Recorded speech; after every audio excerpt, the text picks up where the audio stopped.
સંસ્કારી નગરી વડોદરામાં આજે અષાઢી બીજના પાવન પર્વ પર ભગવાન જગન્નાથજી, ભાઈ બલભદ્ર અને બહેન સુભદ્રાજી નગરચર્યાએ નીકળ્યા છે।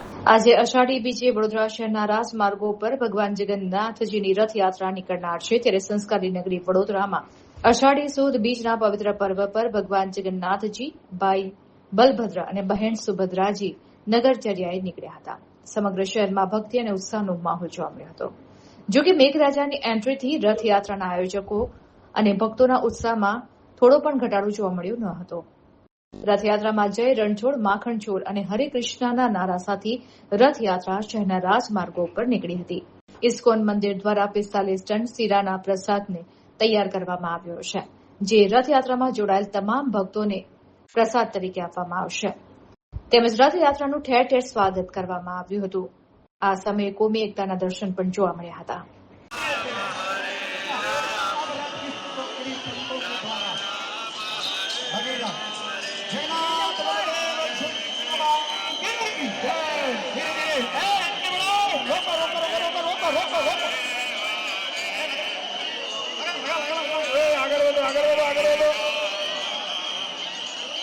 जब तक कृपया सभी को दूर रखिए, दूर रखिए, दूर रखिए, दूर रखिए।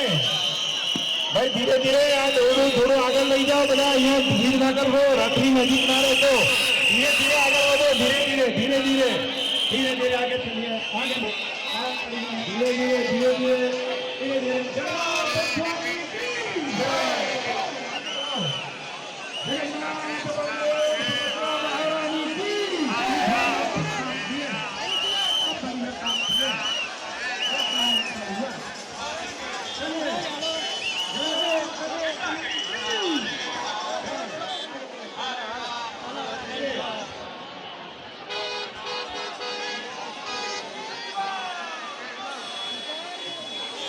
અને બલરામજી સાથે નગરચર્યા પર જ્યારે નીકળ્યા છે। વડોદરાની અંદર હજારોની સંખ્યામાં આજે ભાવિ ભક્તજનો ઉપસ્થિત છે।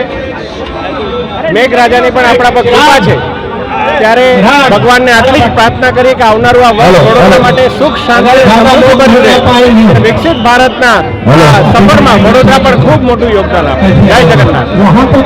અનંત બ્રહ્માંડોના નાથ, પુરીમાં બિરાજમાન ભગવાન જગન્નાથજીના ચરણોમાં પ્રાર્થના કરું છું કે આ રાજ્યની જનતાને, વડોદરા શહેરની જનતાને સુખ, શાંતિ ને સમૃદ્ધિમાં રાખે। તમે તો દુઃખ હરતા જ છો, અમને સુખ શાંતિ મળે એવી અમે પ્રાર્થના કરીએ છીએ। અમે સુખ શાંતિથી રહીએ એવી અમને ચરણોમાં કાતરુદી ભરી પ્રાર્થના।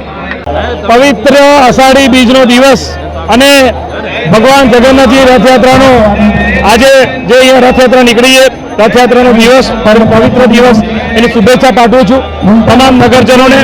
અને વડોદરા શહેરની આન બાનનો સ્થાન કહેવાય ભગવાન જગન્નાથજીની રથયાત્રા, અને એ રથયાત્રામાં આજે સહભાગી થવાનો જે લાવો મળ્યો છે પોતાને ભાગ્યશાળી સમજીએ છીએ।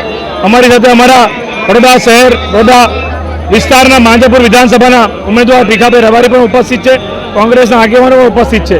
વર્ષોથી જે રીતે ઐતિહાસિક રથયાત્રા નીકળે છે, મોટી સંખ્યામાં ભાવિ ભક્તો આખું વડોદરા શહેર ઉમટી પડ્યું છે, ત્યારે તમામ નગરજનોના સુખાકારી માટે પ્રભુ ચરણમાં પ્રાર્થના કરીએ છીએ।